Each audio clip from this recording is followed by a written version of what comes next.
ተመልካቾቻችን አድማጮቻችን እንደተለመደው የገባችሁ ላይክ በማድረግ ሌሎችን ወዳጆቻችንን ጋብዟቸው ላይክ የሚለውን በመጫን ማለት ነው እናንተ ስትጫኑ እነሱ ኖቲፊኬሽኑን ይመለከቱታል ይገባሉ ማለት ነው አልጎሪዝሙ ያሳያቸዋል ስለዚህ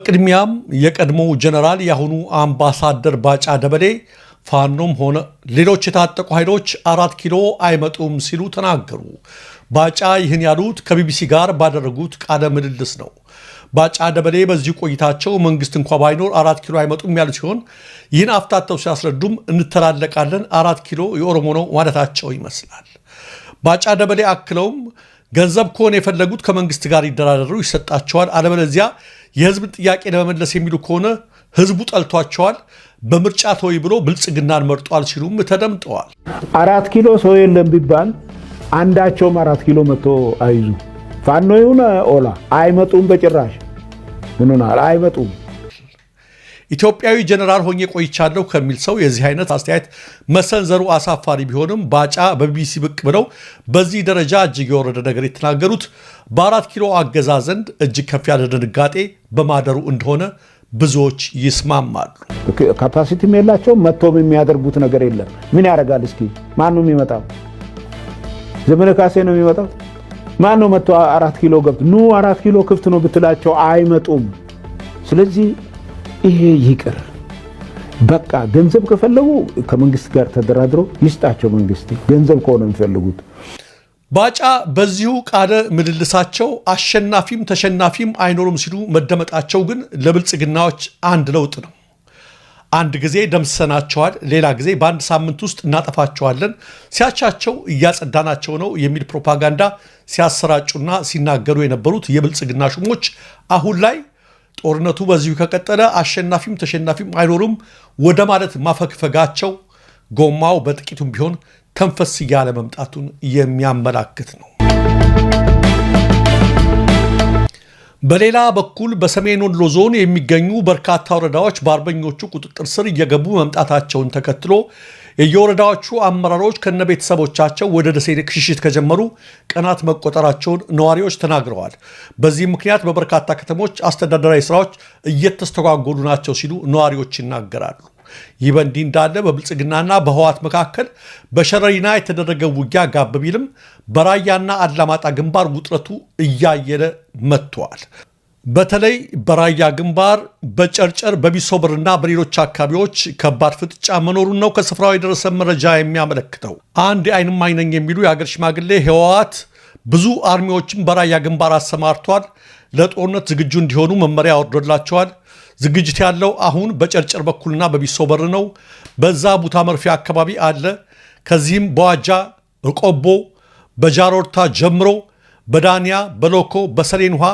በላይበር በባይዋን በቁሙጋ አካባቢ ከፍተኛ ውጥረት አለ የዋጃ መስመር ተከትሎም በርካታ ኃይሎች ተሰማርተዋል በማለት ስጋታቸውን ገልጸዋል ይህን ጉዳይ በተመለከተ ከህዋት በኩልም ሆነ ከፌደራል መንግስቱ በኩል ምንም የተሰጠ መግለጫ የለም በተጠቀሱት አካባቢዎች ሁለቱ ኃይሎች ተፋጦ የሚገኙ ሲሆን አልፎ አልፎ የከባድ መሳሪያ ድምጽ ሲያስገመግም እንደሚሰማም እማኞች ተናግረዋል በአካባቢዎቹ ሁለቱም ኃይሎች ከባድ መሳሪያ የታጠቁ እጅግ ከፍ ያለ ሜካናይዝድ ጦር ያሰለፉ ሲሆን የህዋት ኃይሎች አየር መቃወሚያዎችንና ጸረ ድሮኖችን ታጥቀዋል መባሉ ውጊያው ከተባባሰ ከፍ ያለ እልቂትና ውድመት ሊያስከትል ይችላል የሚል ከፍ ያለ ስጋት አሳድረዋል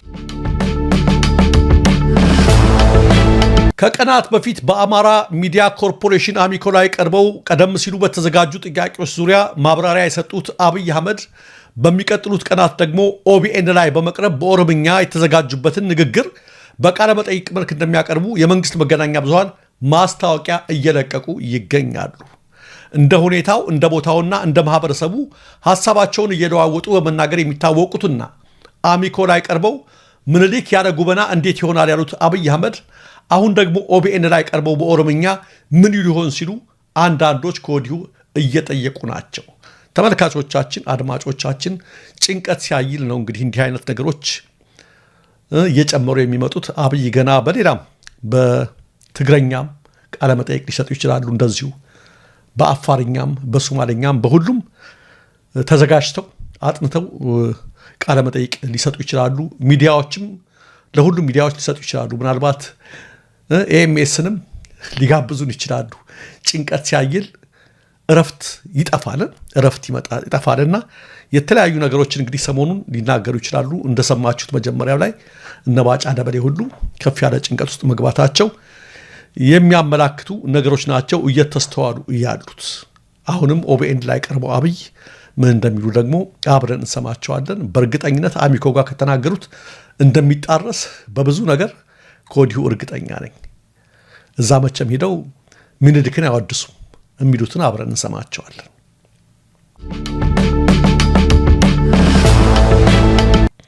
ከዚህ በማስከተልም በመካከል አንዴ ወደ ናዝሬት ሄደን በሐይቁ ላይ እየተንሸራሸን ዘናንበል።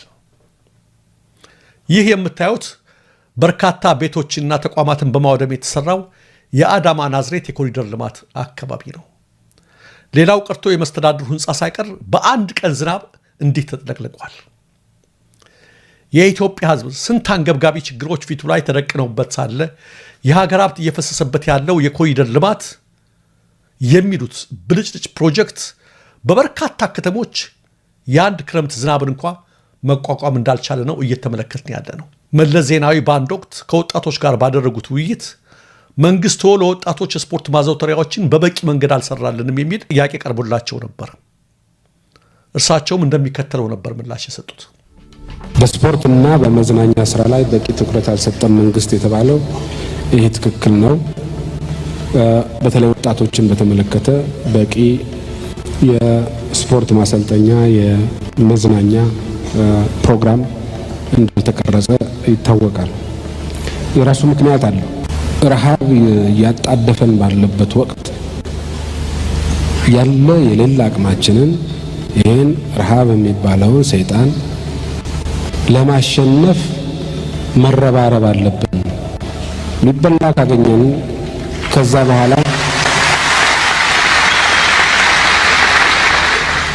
በኋላ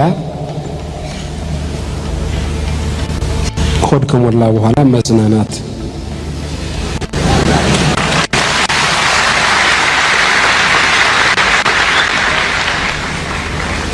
እና ከመጠን በላይ እንዳይሰፋ ስፖርት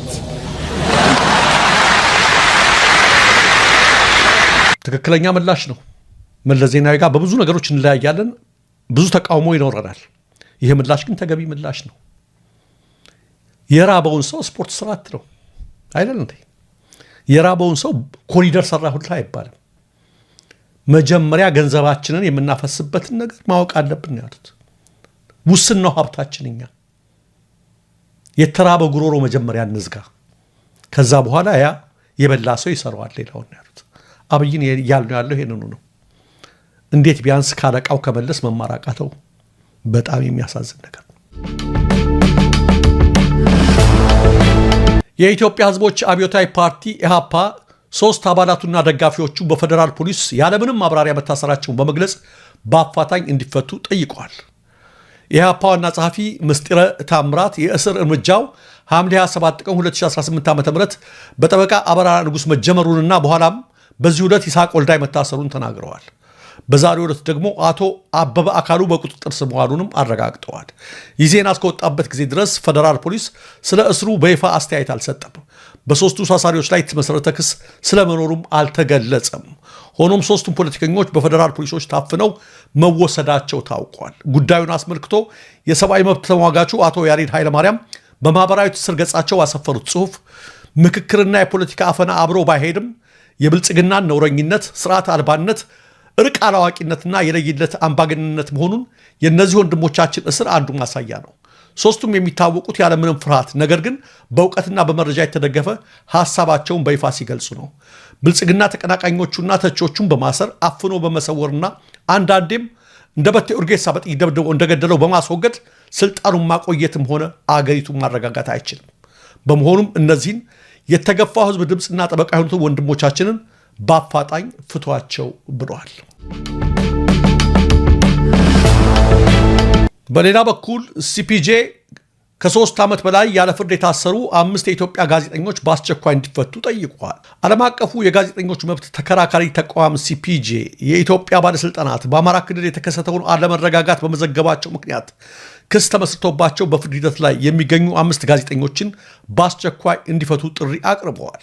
በስር ላይ የሚገኙት ጋዜጠኛ ጎበዜ ሲሳይ፣ መስከረም አበራ፣ ገነት አስማማውና ዳዊት በጋሻ ጥፋተኛ ሆነው ከተገኙ እስከ ሞት የሚያደርስ ቅጣት ሊያስከትልባቸው የሚችል የሽብርተኝነት ክስ ተመስርቶባቸዋል። ጋዜጠኞቹ ጠበቆች ለሲፒጄ እንደገለጹት የችሎት ሂደቱ በተደጋጋሚ በመራዘሙና ፍርድ ቤቱ ለእረፍት ዝግ በመሆኑ የችሎቱ ቀጠሮ ለመጪው አዲስ ዓመት ለጥቅምትና ለህዳር ወር ተሸጋግሯል። የተራዘመ የቅድመ ፍርድ እስራትና ተደጋጋሚ የፍትህ መዘግየቶች ያለ ጥፋተኝነት ውሳኔ እንደ መቅጣት የሚቆጠሩ በመሆናቸው በእስረኞቹ አካላዊና አእምሯዊ ደህንነት ላይ ከባድ ጉዳት እያደረሱ ይገኛሉ ሲል ሲፒጄ ገልጿል። በመጨረሻም የኢትዮጵያ ባለሥልጣናት ጋዜጠኞችን በሽብርተኝነት መክሰስንና እንደ አሸባሪ ማየት ማቆም እንዳለባቸው ያሳስበው ሲፒጄ የተከሰሱት ጋዜጠኞች በአስቸኳይ ከእስር እንዲፈቱና የተጣለባቸው ሽብር ክስ እንዲነሳላቸው ጠይቀዋል።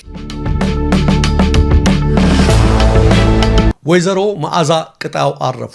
በብሔራዊ ሎተሪ አስተዳደር ዋና ስራ አስኪያጅነትና በተለያዩ መስሪያ ቤቶች ከ40 ዓመታት በላይ ኃላፊነት ሲሰሩ የቆዩት ወይዘሮ መዓዛ ቅጣው ማረፋቸው ተሰምቷል። ወይዘሮ መዓዛ ቅጣው ከብሔራዊ ሎተሪ አስተዳደር በተጨማሪ በተለያዩ የመንግስት መስሪያ ቤቶች በባለሙያነትና በኃላፊነት ያገለገሉ ሲሆን የብርሃን ኢንሹራንስ አክሲዮን ማህበር መስራችና የቀድሞ የዳይሬክተሮች ቦርድ ዋና ሰብሳቢ እንደነበሩ ይታወቃል።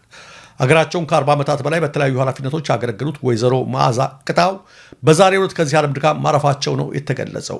የብርሃን ኢንሹራንስ አክሲዮን ማህበር የዳይሬክተሮች ቦርድና የማኔጅመንት አባላት እንዲሁም መላው የኩባንያ ሰራተኞች በወይዘሮ መዓዛ ቅጣው ህልፈተ ህይወት የተሰማቸውን ሀዘን ገልጸዋል። በዚሁ ሀዘን መግለጫቸው እኛ የብርሃን ኢንሹራንስ አክሲዮን ማህበር የዳይሬክተሮች ቦርድና የማኔጅመንት አባላት እንዲሁም መላው የኩባንያችን ሰራተኞች በወይዘሮ መዓዛ ቅጣው ህልፈተ ህይወት የተሰማን ጥልቅ ሀዘን እየገለጽን ፈጣሪ አምላክ ነፍሳቸውን በአጸደ ገነት እንዲያኖርልን ከልብ እንመኛለን።